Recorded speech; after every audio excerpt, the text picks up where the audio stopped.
کیا آپ جانتے ہیں کہ آپ کی جیب میں موجود کرنسی نوٹ پر لکھی تحریر حامل حساب کو مطالبے پر ادا کرے گا کا مطلب کیا ہے؟ اگر نہیں تو آئیے آپ کو بتاتے ہیں۔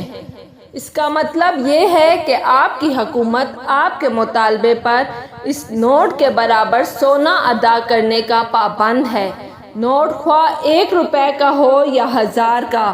اگر آج ہی پاکستان کی کل آبادی اسٹیٹ بینک کو نوٹ واپس کر کے سونا لینا شروع کر دے تو صرف 20% نوٹ قابل استعمال ہوں گے۔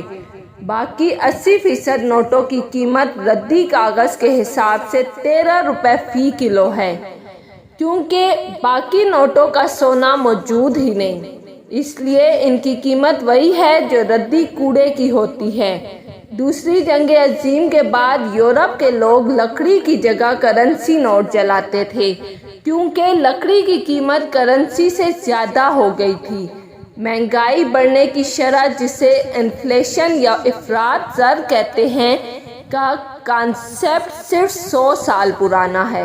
ایک مرغی کی قیمت فرعون کے دور میں 2 درہم تھی، جو کہ 19ویں صدی کے آخر تک 2 درہم ہی رہی۔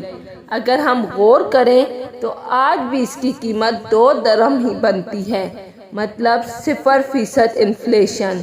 پچھلے صرف 100 سالوں کے دوران کاغذی کرنسی کی قیمت کئی 100 گنا گر چکی ہے۔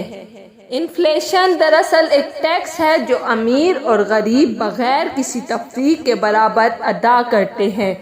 آج غربت اور افلاس کی سب سے بڑی وجہ ہی پیپر کرنسی اور اس پر دیا جانے والا سود ہے۔ جب ہم IMF یا کسی دوسرے عالمی ادارے سے ڈالرز میں قرضہ لیتے ہیں تو اصل میں ڈالرز ہمارے پاس منتقل نہیں ہوتے، بلکہ امریکہ میں ہی کسی بینک میں موجود ایک اکاؤنٹ میں صرف کمپیوٹر کے ذریعے ٹرانزیکشن ہوتی ہے۔ اس اکاؤنٹ میں بھی ڈالرز منتقل نہیں ہوتے۔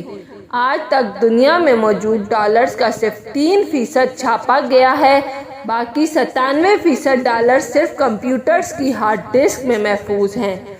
IMF کے چارٹر میں یہ بات تحریر ہے کہ کوئی ملک سونے اور چاندی کے سکے جاری نہیں کر سکتا، جیسے پہلے وقتوں میں ہوتے تھے۔ اگر کرے گا تو IMF یا ورلڈ بینک ایسے ملک کو قرضہ نہیں دیں گے۔ امریکہ سمیت دنیا میں کئی سربراہ مملکت اس بات پر قتل ہو چکے ہیں کیونکہ انہوں نے اپنی کرنسی یا سونے اور چاندی کے سکے جاری کرنے کی کوشش کی تھی۔ اس ملک کی حکومت وزیر خزانہ اور سیکرٹری فائنانس IMF کی اجازت کے بغیر نہیں لگا سکتی۔ IMF قرضہ دیتے ہوئے سب سے پہلی شرط پرائیویٹائزیشن یعنی نجکاری کی رکھتا ہے اور اس کے بعد قرض دیا جاتا ہے۔ کبھی غور کیجئے گا کہ ایسا کیوں ہے؟ نجکاری کا مطلب ہے کہ حکومت اہم سرکاری ادارے فروخت کر دے۔ سعودی عرب اور ایران سمیت تمام تیل بیچنے والے ملک اس بات کے پابند ہیں کہ تیل صرف ڈالرز کے بدلے بیچا جائے گا، نہ کہ بیچنے یا خریدنے والے ملک کی کرنسی میں۔ انسانی تاریخ میں کبھی بھی اتنی بڑی تعداد میں لوگوں کو بیوقوف نہیں بنایا جا سکتا۔ یہ انسان کی تاریخ کا سب سے بڑا فراڈ ہے۔ اس تحریر کا مقصد نوجوان نسل کو آگاہی دینا ہے تاکہ وہ دن اور رات کے فرق کو محسوس کر سکے۔ اگر آپ کو میری ویڈیو پسند آئی ہے تو لائک اور سبسکرائب لازمی کیجیے گا۔